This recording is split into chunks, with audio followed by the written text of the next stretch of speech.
Two men were cleaning Gordon. "Mind my eyes," Gordon grumbled.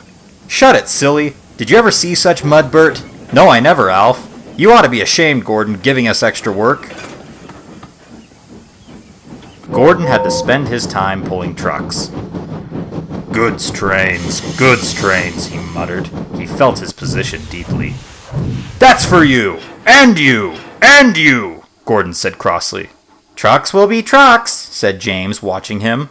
"They won't with me," snorted Gordon. "I'll teach them. Go on!"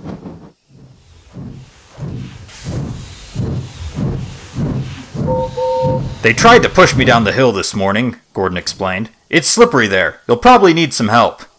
"I don't need help on hills," said James huffily. Gordon laughed and got ready for his next train.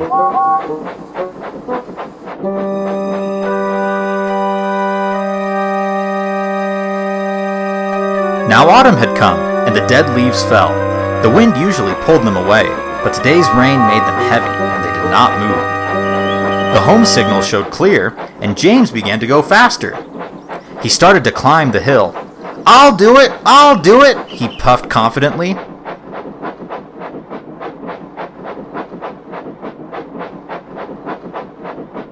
Halfway up, he was not so sure. I must do it, he panted desperately. But try as he would, his wheels slipped on the leaves and he couldn't pull the heavy train at all. Help! Help! Help! Whistled James.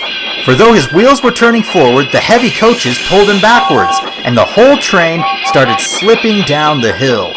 His driver shut off steam, carefully put on the brakes, and skillfully stopped the train. But Gordon, who had followed with a goods train, saw what had happened. Ah, well, we live and learn, said Gordon. Never mind, little James, he went on kindly. I'm going to push from behind. Clouds of smoke and steam towered from the snorting engines as they struggled up the hill. We can do it, puffed James. We will do it, puffed Gordon. And presently they reached the top.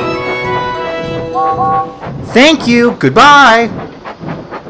Goodbye. Gordon watched the coaches wistfully till they were out of sight.